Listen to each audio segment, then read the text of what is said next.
Olá, gente. Vamos para a nossa aula de número 40, né? Então, nessa aula, o que que nós vamos fazer, né? Na verdade, nessa e na próxima aula, a gente vai calcular o divergente e o rotacional do campo magnético, tá? E na aula de hoje, especificamente, a gente vai calcular o divergente, tá bom? Então, mas para fazer isso, nós vamos calcular esse divergente a partir da lei de Biot-Savart. A gente tem que lembrar de algumas coisas, tá? Primeira coisa é que o nosso campo magnético ele só depende das coordenadas sem linha, x, y, z, tá? Porque ele é dado por esse ponto P, que está relacionado aqui com o R, né? Escrito errado, está relacionado com o R. O J é função das coordenadas com linha, então ele está aqui, está relacionado com a distribuição de corrente. Enquanto que o R cursivo que a gente vai utilizar, ele vai depender tanto das coordenadas sem linha e das coordenadas com linha, tá bom? O detal, que é o elemento de volume que a gente usa, ele depende das coordenadas linha, que ele é, na verdade, um detal linha, né? Então a gente vai usar isso, essas dependências vão ser bem importantes para a gente, para que a gente possa calcular qual é o divergente do campo magnético, tá? Quanto que isso vale. Para isso, a gente vai partir da lei de Biot-Savart, que dá o campo magnético em função de V0 sobre 4π, integral para o caso volumétrico, né? Ela é J, vetor J de R, produto vetorial R cursivo, chapéu, R quadrado de tal linha. Tá? A gente viu isso em aulas anteriores, né? Então a gente vai aplicar o nosso divergente aqui, tá? E vai ver o que que acontece.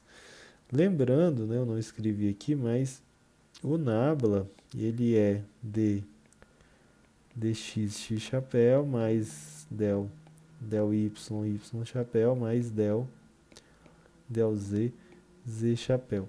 Ou seja, ele está atuando aqui nas coordenadas sem linha, tá? Tá? Isso é importante. Então, quando a gente aplicar ele nessa expressão, então o divergente do B, eu vou deixar sem a dependência em R aqui por enquanto, ele vai passar por essas constantes, né? São constantes. Ele não vai atuar no detal linha, e ele vai atuar aqui dentro, tá? E aí a gente vai usar uma das regras do produto lá do fim do livro para a gente encontrar um resultado interessante e importante para a gente. Então ele vai entrar na integral e ele vai atuar aqui sobre essas variáveis. Eu vou até escrever de uma forma mais útil para a gente, tá? Vou até deixar sem o R' aqui para ficar mais simples, né? Mas a dependência continua, é claro. Então, R quadrado de tal, né? Então, quanto que vale essa expressão como um todo aqui dentro desse parênteses, né? Considerando o divergente.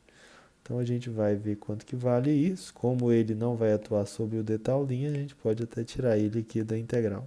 A integral em si, a gente não vai chegar a realizar a integral em si. Então, a gente ficaria com isso. J R chapéu sobre R quadrado. E aí a gente tem que considerar a nossa regra do produto número 6, tá? O que ela diz? Ela diz que o divergente de A produto vetorial B, né, ele vale B produto escalar rotacional do A menos o A produto escalar rotacional do B. tá? Então, olhando para a nossa expressão, o J vai ser A, e isso daqui, R chapéu sobre R quadrado, vai ser o B, né? Então, se a gente aplica isso, então o primeiro termo que aparece é o B, que é o R chapéu sobre R quadrado, produto escalar rotacional do A, que é J, menos J, que é o A, produto escalar do rotacional de... deixa eu só escrever de forma mais legível. Então, vai ser rotacional de R sobre R quadrado, tá? Então, o que que a gente pode constatar aqui logo de cara?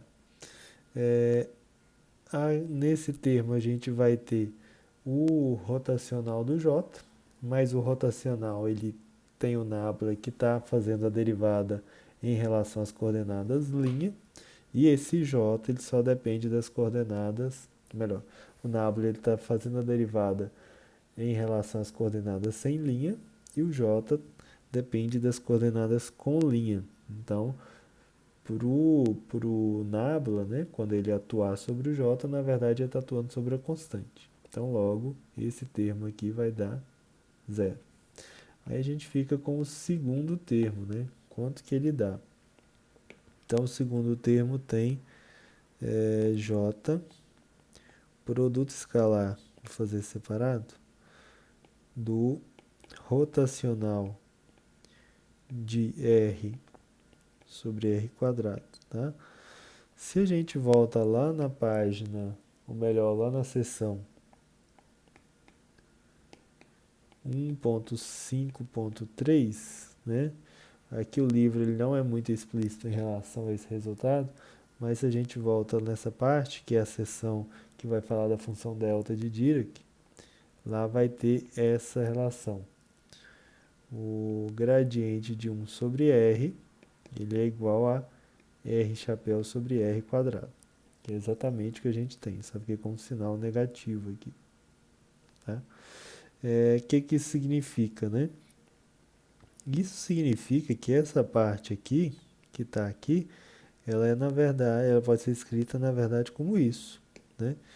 Então o que a gente vai ter aqui é que J, produto escalar, é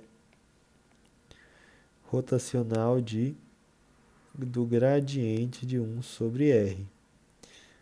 Só que a gente sabe, a gente viu isso no capítulo 1, a gente calculou isso diretamente, que sempre que eu tenho o rotacional de um gradiente, isso sempre vai dar zero, tá? Então isso significa que essa segunda parte também dá zero.